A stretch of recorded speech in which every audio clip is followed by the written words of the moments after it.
Price lord. ಯೇಸು ಕ್ರಿಸ್ತನ ಹೆಸರಿನಲ್ಲಿ ಜಯದ ವಾಕ್ಯ ಈ ಕಾರ್ಯಕ್ರಮಕ್ಕೆ ನಿಮ್ಮನ್ನು ನಾನು ಸ್ವಾಗತಿಸ್ತಾ ಇದ್ದೇನೆ. ಬನ್ನಿ, ಇವತ್ತಿನ ದಿನವು ಕರ್ತನಿಂದ ನೇಮಿಸಲ್ಪಟ್ಟಿದೆ. ಇದನ್ನು ನಾವು ಆನಂದ ಪಡೋಣ, ಸಂತೋಷ ಪಡೋಣ. ಸಂತೋಷ ಆನಂದದೊಡನೆ ನಾವು ತಂದೆಯ ದೇವರನ್ನು ಆರಾಧಿಸುವ, ಮಹಿಮೆ ಪಡಿಸುವ. ನಿಮ್ಮ ಕಷ್ಟ, ದುಃಖ, ನೋವು, ಚಿಂತೆ, ಬಾಧೆ ಅಥವಾ ಯಾವುದೊಂದು ಪರಿಸ್ಥಿತಿಯನ್ನು ಹಾದು ಹೋಗ್ತಾ ಇದ್ದೀರಿ, ಭಯಪಡಬೇಡ್ರಿ. ಕರ್ತ ನಿಮ್ಮ ಜೊತೆಯಲ್ಲಿದ್ದಾನೆ.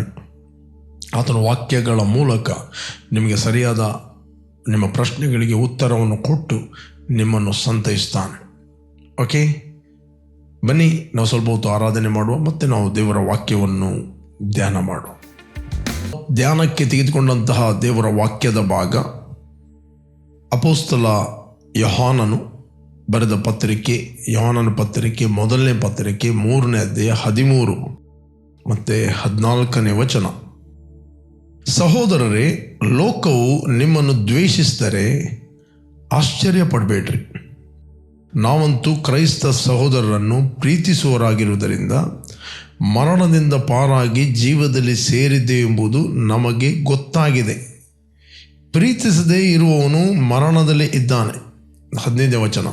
ತನ್ನ ಸಹೋದರನನ್ನು ದ್ವೇಷಿಸುವವನು ಕೊಲೆಗಾರನಾಗಿದ್ದಾನೆ, ಮತ್ತು ಯಾವ ಕೊಲೆಗಾರನಲ್ಲಿಯೂ ನಿತ್ಯ ಜೀವವು ಇರುವುದಿಲ್ಲವೆಂಬುದು ನಮಗೆ ಗೊತ್ತಾಗಿದೆ. ಇಲ್ಲಿ ದೇವರ ವಾಕ್ಯ ಮಾತಾಡ್ತದೆ, ಸಹೋದರರೇ, ಲೋಕವು ನಿಮ್ಮ ಮೇಲೆ ದ್ವೇಷ ಮಾಡಿದರೆ ಆಶ್ಚರ್ಯಪಡಬೇಡ್ರಿ. ನಾವು ಯೇಸುವನ್ನು ರಕ್ಷಕನ ಒಡೆಯನೆಂದು ಅಂಗೀಕಾರ ಮಾಡಿದ್ದೇವೆ, ನಾವು ದೇವ ಪುತ್ರರಾಗಿದ್ದೇವೆ. ಯಾಕೆ ಎಲ್ಲರೂ ನಮ್ಮನ್ನು ಹೇಟ್ ಮಾಡುತ್ತಾರೆ? ಯಾಕೆ ನಮ್ಮನ್ನು ದ್ವೇಷಿಸ್ತಾರೆ? ಯಾಕೆ? ವಾಯ್? ನಿಮ್ಮದು ಅನೇಕ ಕ್ವಶನ್ ಅಥವಾ ಕೆಲವರಿಗೆ ಆಶ್ಚರ್ಯ ಆಗ್ಬೋದು. ನಾವನ್ನಿಸ್ತೇವೆ, ಯೇಸುವನ್ನು ಅಂಗೀಕಾರ ಮಾಡಿದಾಗ ಎಲ್ಲರೂ ನಮ್ಮ ಬಗ್ಗೆ ಒಳ್ಳೇದು ಹೇಳ್ತಾರೆ, ನಮಗೆ ಅಪ್ರಿಷಿಯೇಟ್ ಮಾಡ್ತಾರೆ, ಕೆಲವರು ಚಪ್ಪಾಳೆ ಬಡಿತಾರೆ ಅಂತ ನಿಮ್ಮ ಎಕ್ಸ್ಪೆಕ್ಟೇಷನ್ ಇರ್ಬೋದು.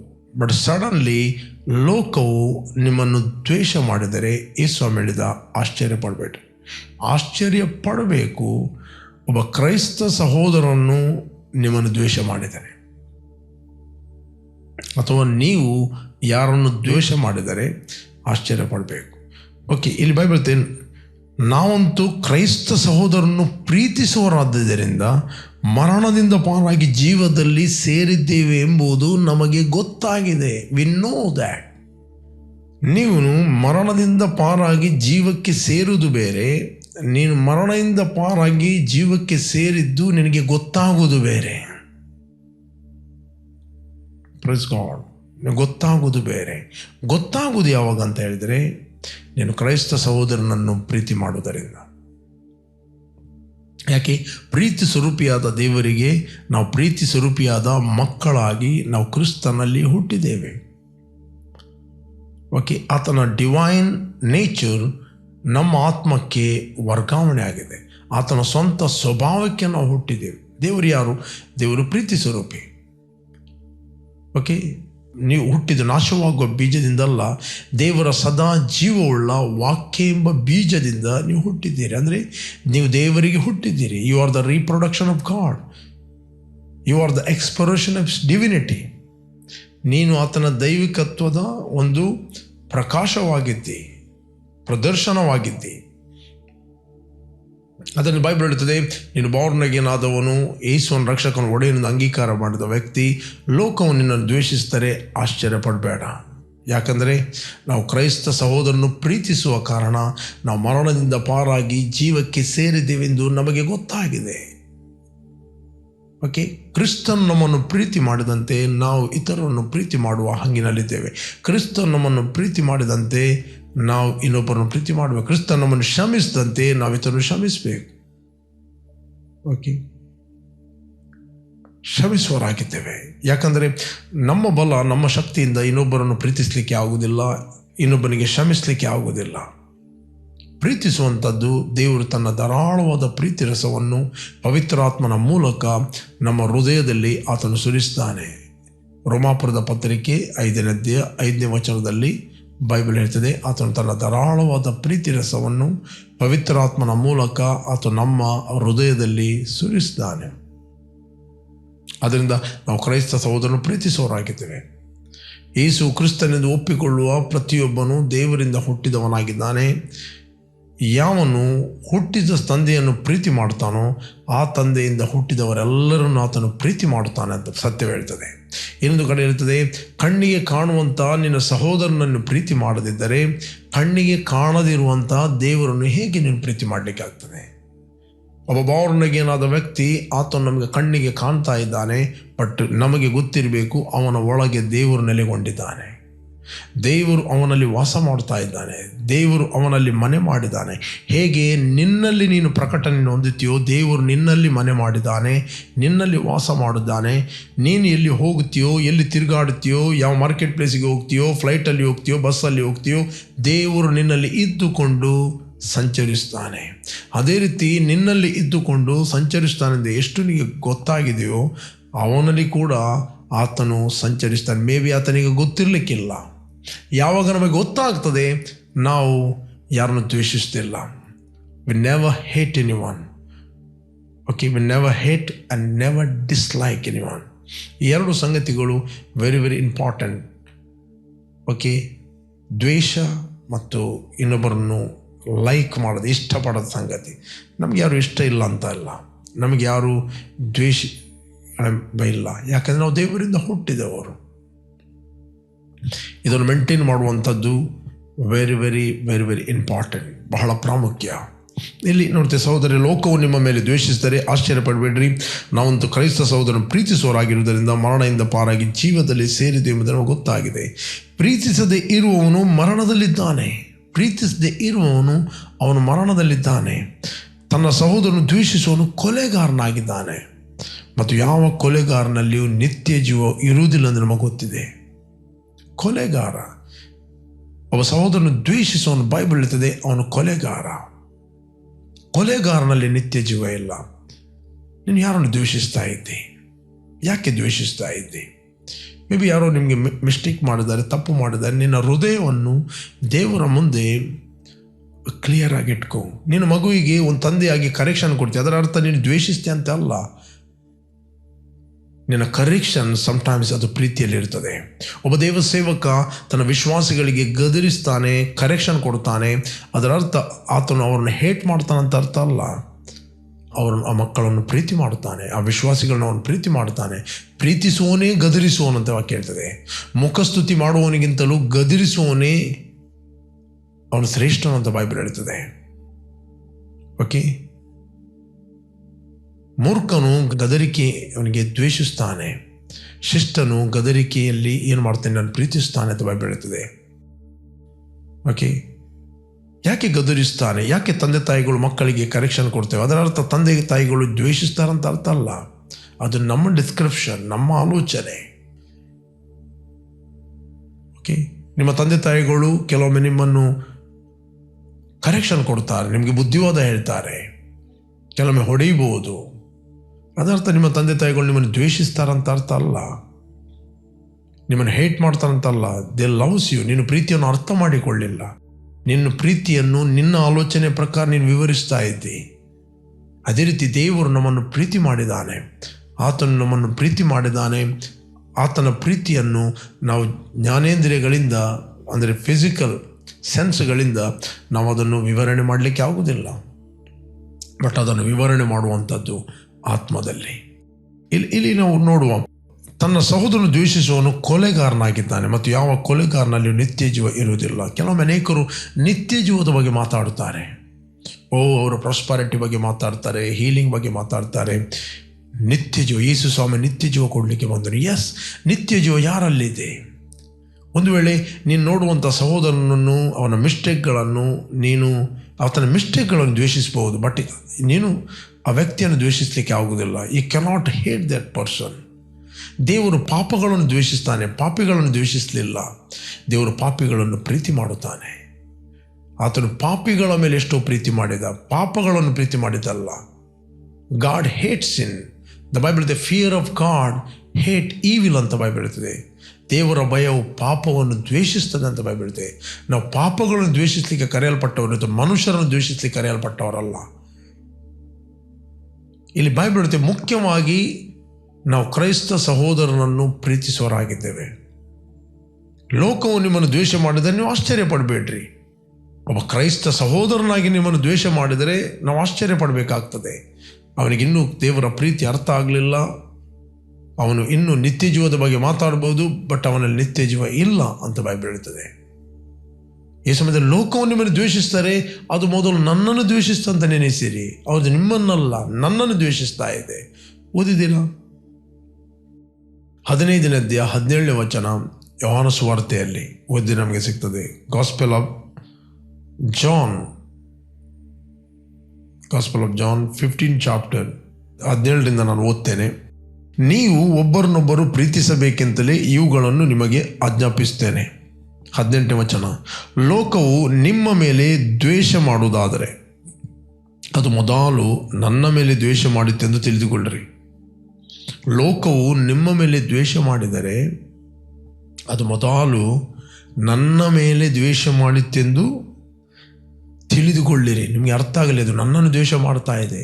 ಯಾಕಂದರೆ ಯೇಸುವನ್ನು ರಕ್ಷಕನ ಒಡೆಯನೆಂದು ಅಂಗೀಕಾರ ಮಾಡಿದ ಪ್ರತಿಯೊಬ್ಬ ವ್ಯಕ್ತಿ, ನಿನ್ನ ಸಹೋದರನಾಗಲಿ ನಿನ್ನ ಆಪ್ತನಾಗಲಿ, ಅವರೆಲ್ಲರೂ ದೇವರ ಮಕ್ಕಳಾಗಿದ್ದಾರೆ, ಕ್ರಿಸ್ತನ ದೇಹವಾಗಿದ್ದಾರೆ. ಅದಕ್ಕೋಸ್ಕರ ಸೌಲನು ಕ್ರೈಸ್ತ ಸಭೆಯನ್ನು ಹಿಂಸಿಸ್ತಿರುವಾಗ ಯೇಸು ಸ್ವಾಮಿ ಆತನಿಗೆ ವಿಸಿಟ್ ಮಾಡ್ತಾನೆ, ಎನ್ಕೌಂಟರ್ ಮಾಡ್ತಾನೆ. ಹೇಳ್ತಾನೆ, ಸೌಲನೇ ಸೌಲನೇ, ಯಾಕೆ ನನ್ನನ್ನು ಹಿಂಸಿಸ್ತಿ? ಮುಳ್ಳುಗೋಲನ್ನು ಒದೆಯುವುದು ನಿನ್ನಿಂದ ಅಸಾಧ್ಯ. ಯಾಕೆ ನನ್ನನ್ನು ದ್ವೇಷಿಸ್ತಿ?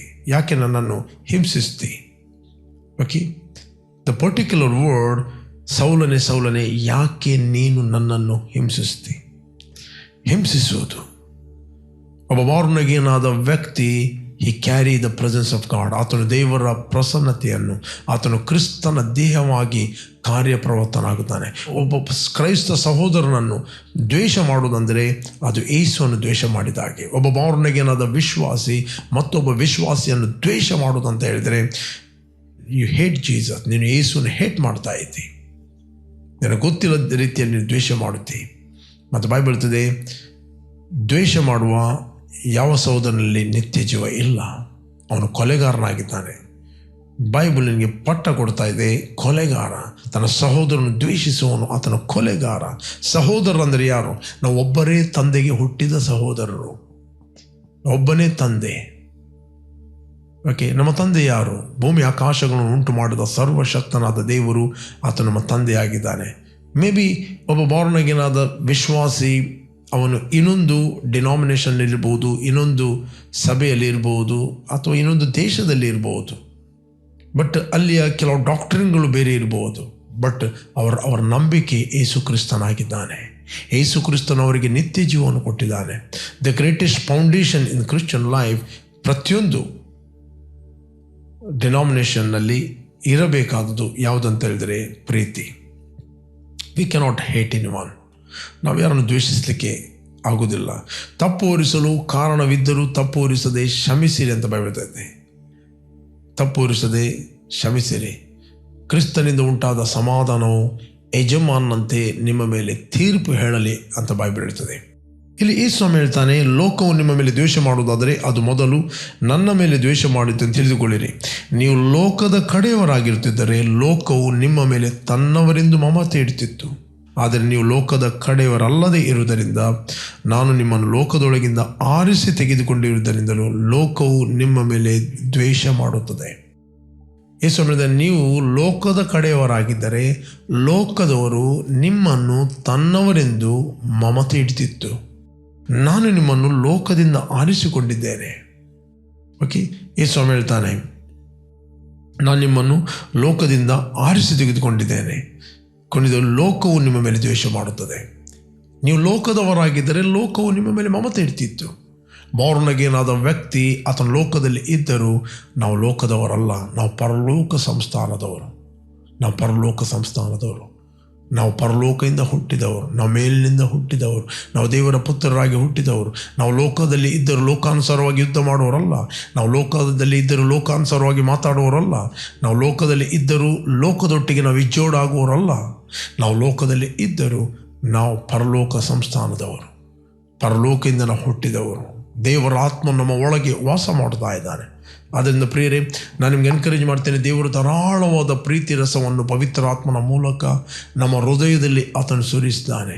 ಆದ್ದರಿಂದ ನಾವು ಎಲ್ಲರನ್ನು ಪ್ರೀತಿ ಮಾಡುವ, ಕ್ಷಮಿಸುವ ಹಂಗಿನಲ್ಲಿ ಇದ್ದೇವೆ.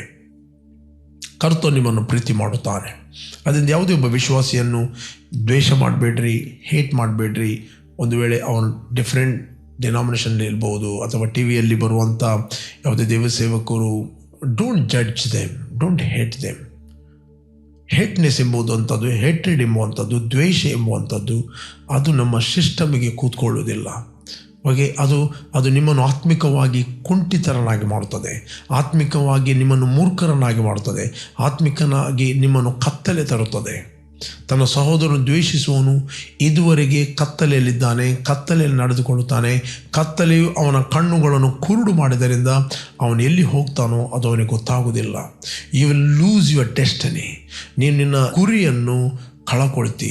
ನಿನ್ನ ಆತ್ಮಿಕ ದೃಷ್ಟಿಗೆ ಮಂಕುತನ ಬರುತ್ತದೆ, ನಿನ್ನ ಆತ್ಮಿಕ ದೃಷ್ಟಿಗೆ ಕತ್ತಲೆ ಬರುತ್ತದೆ, ನಿನ್ನ ಆತ್ಮಿಕ ಕಣ್ಣುಗಳು ಕುರುಡಾಗ್ತವೆ. ಒಬ್ಬ ಕುರುಡನು ಮತ್ತೊಬ್ಬ ಕುರುಡನನ್ನು ನಡೆಸಲಿಕ್ಕೆ ಆಗುವುದಿಲ್ಲ. ಇಬ್ಬರು ಕೂಡ ಗುರಿಯಲ್ಲಿ ಬೀಳುತ್ತಾರೆ. ಸ್ಪೆಷಲಿ ದೇವ ಸೇವೆ ಮಾಡುವವರು, ಸಭಾಪಾಲನೆ ಮಾಡುವವರು, ಇನ್ನೊಬ್ಬರಿಗೆ ಗೈಡ್ ಮಾಡುವವರು, ಮೊದಲು ನಮ್ಮಲ್ಲಿ ಏನಿರಬೇಕಂತ ಹೇಳಿದ್ರೆ ಪ್ರೀತಿ ಇರಬೇಕು. ಪ್ರೀತಿ ಅಂತ ಹೇಳಿದರೆ ಎಲ್ಲರೊಟ್ಟಿಗೆ ಸೇರಿ ಕೂತ್ಕೊಳ್ಳೋದಲ್ಲ. ಬೈಬಲ್ ಇದು ಕೂಡ ನಮಗೆ ಇನ್ಸ್ಟ್ರಕ್ಷನ್ ಕೊಡ್ತದೆ. ದುಷ್ಟರ ಆಲೋಚನೆ ನಡೆಯದೆ, ಪಾಪಾತ್ಮನ ಮಾರ್ಗದಲ್ಲಿ ನಿಂತುಕೊಳ್ಳದೆ, ಧರ್ಮ ನಿಂದಕರನ್ನು ಕೂತುಕೊಳ್ಳದೆ, ಯೆಹೋವನ ಧರ್ಮಶಾಸ್ತ್ರದಲ್ಲಿ ಆನಂದ ಪಡುವನು ಅವನು ಎಷ್ಟೋ ಧನ್ಯನು. ಅವನ ನೀರಿನ ಕಾಲುವೆಗಳ ಬಳಿಯಲ್ಲಿ ಬೆಳೆದ ಮರ. ಅದರರ್ಥ ಈ ಮೂರು ವ್ಯಕ್ತಿಗಳಿಂದ ಕೂತ್ಕೊಳ್ಳುವಂಥದ್ದು ಪ್ರೀತಿ ಅಲ್ಲ. ಬಟ್ ದೇವರ ವಾಕ್ಯದ ಯಾರಿಂದ ನೀನು ಸಪ್ರೇಟ್ ಆಗಬೇಕು, ಯಾರಿಂದ ನಿನ್ನನ್ನು ಪ್ರತ್ಯೇಕ ಮಾಡಿಕೊಳ್ಳಬೇಕು ಅದು ಕೂಡ ಇರುತ್ತೆ. ಬಟ್ ನಿನ್ನ ಹೃದಯದಲ್ಲಿ ಅವರ ಮೇಲೆ ಪ್ರೀತಿ ಇರುವಂಥದ್ದು ವೆರಿ ವೆರಿ ಇಂಪಾರ್ಟೆಂಟ್. ಹೃದಯದಲ್ಲಿ ಅವರಿಗೋಸ್ಕರ ನಿನ್ನ ಪ್ರಾರ್ಥನೆ ಇರುವಂಥದ್ದು ಬಹಳ ಪ್ರಾಮುಖ್ಯ. ಸತ್ಯವೇದ ಇದು ಕೂಡ ಹೇಳ್ತದೆ, ಒಬ್ಬನು ಹೀನ ನಡತೆಯುಳ್ಳವರ ಸಹವಾಸವನ್ನು ಬಿಟ್ಟು ತನ್ನನ್ನು ಪ್ರತ್ಯೇಕ ಮಾಡಿಕೊಂಡರೆ ಆತನು ಪ್ರತಿಷ್ಠಿತನು, ಯಜಮಾನನಿಗೆ ಉಪಯುಕ್ತವಾದ ಯೋಗ್ಯವಾದ ಆತನು ಪಾತ್ರೆಯಾಗುತ್ತಾನೆ. ಬೈಬಲ್ ಹೇಳ್ತದೆ ಯಾರೊಟ್ಟಿಗೆ ಸೇರಬಾರದು, ಯಾರೊಟ್ಟಿಗೆ ಸೇರಬೇಕು ಅಂತ. ಓಕೆ, ಯಾರ ಸಹವಾಸ ಮಾಡಬೇಕು, ಯಾರ ಸಹವಾಸ ಮಾಡಬಾರದು ಅಂತ ಹೇಳ್ತೇವೆ. ಅದರ ಅರ್ಥ ನೀವು ಸತ್ಯವೇದದ ಇನ್ಸ್ಟ್ರಕ್ಷನ್ ಪ್ರಕಾರ ಒಬ್ಬನೊಟ್ಟಿಗೆ ಸೇರುವುದಿಲ್ಲ, ಅದರ ಅರ್ಥ ಅವನು ದ್ವೇಷ ಮಾಡುತ್ತೆ ಅಂತ ಅರ್ಥ ಅಲ್ಲ. ಬಟ್ ನಿನ್ನ ಹೃದಯದಲ್ಲಿ ಆ ವ್ಯಕ್ತಿಗೋಸ್ಕರ ಪ್ರೀತಿ ಇರುವಂಥದ್ದು very important, very very important. ಯೇಸು ಸ್ವಾಮಿ ನಮ್ಮನ್ನು ಪ್ರೀತಿ ಮಾಡಿದ, ಬಟ್ ನಮ್ಮ ದುಷ್ಟ ಕೃತ್ಯಗಳನ್ನು ಆತನು ಹೇಟ್ ಮಾಡಿದ. ಆತನು ಎಲ್ಲರನ್ನು ಪ್ರೀತಿ ಮಾಡಿದ, ಬಟ್ ಕೆಟ್ಟ ಸ್ವಭಾವಗಳನ್ನು ದ್ವೇಷ ಮಾಡಿದ. ದೇವರು ನಮ್ಮನ್ನು ಪ್ರೀತಿ ಮಾಡುತ್ತಾನೆ, ದೇವರು ಪಾಪಿಗಳನ್ನು ಪ್ರೀತಿ ಮಾಡುತ್ತಾನೆ, ಬಟ್ ಅವರ ಪಾಪಗಳನ್ನು ಆತನು ದ್ವೇಷಿಸ್ತಾನೆ. ಆ ಪಾಪಿಗಳಿಗೋಸ್ಕರ ಆತನು ಪರಲೋಕವನ್ನು ತ್ಯಜಿಸಿ ಒಬ್ಬ ಮನುಷ್ಯನಾಗಿ ಬಂದು ತನ್ನ ಪ್ರಾಣವನ್ನು ಕೊಟ್ಟಿದ್ದಾನೆ, ರಕ್ತವನ್ನು ಕೊಟ್ಟಿದ್ದಾನೆ. ಓಕೆ, ಅವರಿಗೋಸ್ಕರ ಆತನು ಸತ್ತಿದ್ದಾನೆ. ಯಾರಿಗೋಸ್ಕರ ಆತನು ಸಾಯ್ತಾ ಇದ್ದನೋ ಅದೇ ವ್ಯಕ್ತಿಗಳು ಅವನಿಗೆ ಕ್ರಿಟಿಸೈಸ್ ಮಾಡ್ತಾ ಇದ್ದಾರೆ, ತಮಾಷೆ ಮಾಡ್ತಾ ಇದ್ದಾರೆ. ನೀನು ದೇವರ ಮಗನಾಗಿದ್ದರೆ ಮೊದಲು ಅಲ್ಲಿಂದ ಇಳಿದು ಬಾ ಅಂತ. ಯಾರಿಗೋಸ್ಕರ ಸಾಯ್ತಾ ಇದ್ದಾನೆ ಅದೇ ವ್ಯಕ್ತಿಗಳು ತಮಾಷೆ ಮಾಡ್ತಾ ಇದ್ದಾರೆ. ಯಾರನ್ನು ನರಕದಿಂದ ತಪ್ಪಿಸಬೇಕೆಂದು ಆತನು ಸಾಯ್ತಾ ಇದ್ದಾನೆ ಅದೇ ವ್ಯಕ್ತಿಗಳು ಏನೇನೋ ಮಾತಾಡ್ತಾ ಇದ್ದಾರೆ. ಬಟ್ ಯೇಸುವಿಗೆ ಅದು ಏನಾಗಲಿಲ್ಲ. ಆತನು ಅವಮಾನವನ್ನು ಅಲಕ್ಷ್ಯ ಮಾಡಿದ, ನಿನಗೋಸ್ಕರ, ನನಗೋಸ್ಕರ. ಮತ್ತು ಒಂದು ಮಾತು ಫೈನಲ್ ಹೇಳಿದ, ತಂದೆಯವರು ಏನು ಮಾಡ್ತಾರೆ ಅವ್ರಿಗೆ ಗೊತ್ತಿಲ್ಲ, ಅವರ ಥಿಂಕಿಂಗ್ ಏನು ಬ್ಲೈಂಡ್ ಆಗಿದ್ದಾರೆ ಅವ್ರಿಗೆ ಗೊತ್ತಿಲ್ಲ, ಬಟ್ ಅವನು ಕ್ಷಮಿಸು, one word. But Yesu Swami without condition ನಮ್ಮನ್ನು ಪ್ರೀತಿ ಮಾಡಿದ್ದಾನೆ. ಆತನ ಪ್ರೀತಿಯಿಂದ ಇವತ್ತು ನಾವು ಬದಲಾಗಿದ್ದೇವೆ. ಒಂದು ಕಾಲದಲ್ಲಿ ನಾವು ಕೂಡ ದ್ವೇಷ ಮನಸ್ಸುಳ್ಳವರು, ಅಹಂಕಾರಿಗಳು, ಓಕೆ, ಸ್ವಇಚ್ಛೆಯಲ್ಲಿ ನಡೆಯುವವರು ಆಗಿದ್ದೆವು. ಇವತ್ತು ನಮ್ಮ ಕ್ರಿಸ್ತನ ಪ್ರೀತಿ ನಮ್ಮನ್ನು ಬದಲಾಯಿಸುತ್ತೆ. ಇವತ್ತು ಆತನು ಹೇಳಿದ್ದಾನೆ, ನಾನು ನಿಮ್ಮನ್ನು ಪ್ರೀತಿಸಿದ ಮೇರೆಗೆ ನೀವು ಕೂಡ ಒಬ್ಬರನ್ನೊಬ್ಬರು ಪ್ರೀತಿಸಿರಿ, ಕ್ಷಮಿಸಿರಿ. Don't hate anyone. ಯಾರು ದ್ವೇಷ ಮಾಡಬೇಡ್ರಿ. ಅದಕ್ಕೆ ಸತ್ಯವೇದ ಹೇಳ್ತದೆ, ಲೋಕವು ನಿಮ್ಮ ಮೇಲೆ ದ್ವೇಷ ಮಾಡಿದರೆ ಆಶ್ಚರ್ಯಪಡಬೇಡ್ರಿ. ಮೊದಲು ಯೇಸು ಹೇಳಿದ, ನೀವು ಲೋಕದವರಾಗಿದ್ದರೆ ಲೋಕವು ನಿಮ್ಮನ್ನು ತನ್ನವರೆಂದು ಮಮತೆ ಇಡ್ತಿತ್ತು. ಒಂದು ವೇಳೆ ಲೋಕ ನಿಮ್ಮನ್ನು ದ್ವೇಷಿಸಿದರೆ ಮೊದಲು ತಿದ್ದುಕೊಂಡ್ರೆ ಆ ಲೋಕ ನನ್ನನ್ನು ದ್ವೇಷಿಸಿದೆ. ಒಬ್ಬ ಬೋರ್ನಗೇನಾದ ಕ್ರೈಸ್ತ ಸಹೋದರನನ್ನು ದ್ವೇಷಿಸುವ ಲೋಕದವನೇ ಆಗಲಿ ವಿಶ್ವಾಸಿಯಾಗಲಿ ಆತನು ಗೊತ್ತಿಲ್ಲದಾಗಿ ಯೇಸುವನ್ನು ದ್ವೇಷಿಸ್ತಾನೆ. ಅದರರ್ಥ ಈ ಕೈಯನ್ನು ದ್ವೇಷಿಸ್ತಾ ಇದೆ. ಅದೇ ಆಶ್ಚರ್ಯ. ಓಕೆ, ಈ ಕೈಯನ್ನು ದ್ವೇಷಿಸ್ತಾ ಇದೆ, ಈ ಕಣ್ಣು ಮತ್ತೊಂದು ಕಣ್ಣನ್ನು ದ್ವೇಷಿಸ್ತಾ ಇದ್ದೀವಿ, ಈ ಕಾಲು ಒಂದು ಕಾಲು ಮತ್ತೊಂದು ಕಾಲನ್ನು ದ್ವೇಷಿಸ್ತಾ ಇದೆ. ಆ ದೇಹ ಉಳಿಯುವುದಿಲ್ಲ. ಅದರಿಂದ ಪ್ರಿಯ ದೇವ ಮಕ್ಕಳೇ, ದೇವಜನರೇ, ಯಾರು ನೀವು ವೀಕ್ಷಿಸ್ತಾ ಇದ್ದೀರಿ, ಒಂದು ವೇಳೆ ನೀವು ಯಾರ ಮೇಲೆ ಆದರೂ ಟ್ರೇಟ್ ಅಥವಾ ಕಹಿ ಭಾವನೆ ಇಡುವುದಾದರೆ ಈ ಒಂದು ವೇಳೆಯಲ್ಲಿ ನೀವು ವೀಕ್ಷಿಸುವ ನೀನು ಅವನು ಕ್ಷಮಿಸು ಹೃದಯಪೂರ್ವಕವಾಗಿ. ಒಂದು ವೇಳೆ ನೀನು ಯೇಸುವನ್ನು ರಕ್ಷಕರು ಒಡೆಯನೆಂದು ಅಂಗೀಕಾರ ಮಾಡಲಿಲ್ಲ, ಈಗಲೇ ನೀನು ತೀರ್ಮಾನ ಮಾಡು. I will pray for you. ಭೂಮಿ ಆಕಾಶಗಳನ್ನು ಉಂಟು ಮಾಡಿದ ತಂದೆ, ಯೇಸು ಕ್ರಿಸ್ತನ ಹೆಸರಿನಲ್ಲಿ ನಾವು ನಿನ್ನ ಸನ್ನಿಧಿಯಲ್ಲಿ ಇದ್ದೇವೆ. ಯೇಸು ನೀನು ಸುರಿಸಿದ ರಕ್ತದ ಮೂಲಕ ನಮ್ಮ ಅಪರಾಧಗಳು ಪರಿಹಾರವಾಗಿ ನಮಗೆ ಬಿಡುಗಡೆ ಆಯಿತು. ತಂದೆ, ಲೋಕವು ನಮ್ಮ ಮೇಲೆ ದ್ವೇಷ ಮಾಡಿದರೆ ನಾವು ಆಶ್ಚರ್ಯಪಡುವುದಿಲ್ಲ, ಅದು ನಿನ್ನನ್ನು ದ್ವೇಷ ಮಾಡಿತ್ತೆಂದು ತಿಳಿದುಕೊಳ್ಳಿರಿ ಅಂತ ವಾಕ್ಯತೆ. ನಾವು ಲೋಕದವರಾಗಿದ್ದರೆ ಲೋಕವು ನಮ್ಮ ಮೇಲೆ ತನ್ನವರಿಂದ ಮಮತೆ ಇಡ್ತಿತ್ತು. ನಿನ್ನಮ್ಮನ್ನು ಲೋಕದಿಂದ ಆರಿಸ್ದಿ, ಪ್ರತ್ಯೇಕಿಸ್ದಿ, ನೇಮಿಸ್ದಿ, ಅಭಿಷೇಕಿಸ್ದಿ, ಕಳಿಸ್ದಿ. ಅದಕ್ಕೋಸ್ಕರ ಸ್ತೋತ್ರ. ನಾವು ನಿನ್ನವರಾಗಿದ್ದೇವೆ. ನಾವೆಲ್ಲ ಸಹೋದರರನ್ನು ಪ್ರೀತಿಸುವವರಾಗಿದ್ದೇವೆ. We never hate, never dislike any one of God. In Jesus name, amen, amen, amen. Praise God. Okay, ಯಾರು ನೀವು ಬರ್ತ್ಡೇ ಮತ್ತು ವೆಡ್ಡಿಂಗ್ ಆ್ಯನಿವರ್ಸರಿ ಸೆಲೆಬ್ರೇಟ್ ಮಾಡ್ತಾ ಇದ್ದೀರಿ, ನಿಮಗೋಸ್ಕರ ನಾವು ಪ್ರಾರ್ಥನೆ ಮಾಡ್ತೇವೆ. Blessed happy birthday and blessed happy wedding anniversary. ತಂದೆ, ಯಾರು ಬರ್ತ್ಡೇ ಮತ್ತು ವೆಡ್ಡಿಂಗ್ ಆ್ಯನಿವರ್ಸರಿ ಸೆಲೆಬ್ರೇಟ್ ಮಾಡ್ತಾ ಇದ್ದರು, ಇವರು ಫ್ರೂಟ್ಫುಲ್ ಆಗಲಿ, ಬ್ಲೆಸ್ ಆಗಲಿ, ಕೆಡುಕನ ಎಲ್ಲ ಕೈಗಳಿಂದ ಇವರನ್ನು ತಪ್ಪಿಸಿ ಕಾಪಾಡಬೇಕಾಗಿ ನಾವು ಪ್ರಾರ್ಥಿಸ್ತೇವೆ ಯೇಸು ನಾಮದಲ್ಲಿ ತಂದೆ, ಆಮೆನ್. ಜಯದ ವಾಕ್ಯ ಈ ಕಾರ್ಯಕ್ರಮವನ್ನು ಪ್ರತಿದಿನ ಬೆಳಿಗ್ಗೆ ಬಿಗ್ ಜೆ ಟಿವಿಯಲ್ಲಿ 7 ಗಂಟೆಯಿಂದ 7:30ಕ್ಕೆ ನೀವು ವೀಕ್ಷಿಸಿರಿ. ಇದೇ ಕಾರ್ಯಕ್ರಮ ರಿಪೀಟ್ ಆಗಿ ನಮ್ಮ ಯೂಟ್ಯೂಬ್ ಚಾನಲಲ್ಲಿ 7:30ರಿಂದ 8 ಗಂಟೆಗೆ ನೀವು ವೀಕ್ಷಿಸ್ಬೋದು. ನಮ್ಮ YouTube channel word of victory, pastor Roshan Lobo. Okay, ನೀವು ಕ್ಲಿಕ್ ಮಾಡಿದರೆ ನಿಮಗೆ ಸಿಗ್ತದೆ. ಒಂದು ವೇಳೆ ನೀವು ನಮ್ಮ ಯೂಟ್ಯೂಬ್ ಚಾನಲನ್ನು ಸಬ್ಸ್ಕ್ರೈಬ್ ಮಾಡದಿದ್ದರೆ ಸಬ್ಸ್ಕ್ರೈಬ್ ಮಾಡಿರಿ, ನಿಮಗೆ ನೋಟಿಫಿಕೇಷನ್ ಬರ್ತದೆ. ಅದೇ ರೀತಿ ಸಂಜೆ ಫೇಸ್ಬುಕ್ ಮತ್ತು ಯೂಟ್ಯೂಬಲ್ಲಿ 7:15ರಿಂದ 8 ಗಂಟೆ ವರ್ಡ್ ಆಫ್ ವಿಕ್ಟ್ರಿ ಫೇಸ್ಬುಕ್ ಮತ್ತು ಯೂಟ್ಯೂಬಲ್ಲಿ ನಾನು ಲೈವ್ ಆಗಿ ಮಾತಾಡ್ತಾ ಇದ್ದೇನೆ. ನಿನ್ನ ಮಟ್ಟಿಗೆ ಜಾಯ್ನ್ ಆಗ್ಬೋದು ಮತ್ತು ಕಂಟಿನ್ಯೂ ಆಗಿ ಜಯದ ವಾಕ್ಯವನ್ನು ವೀಕ್ಷಿಸಿರಿ. You are bless. ಆಮೆನ್.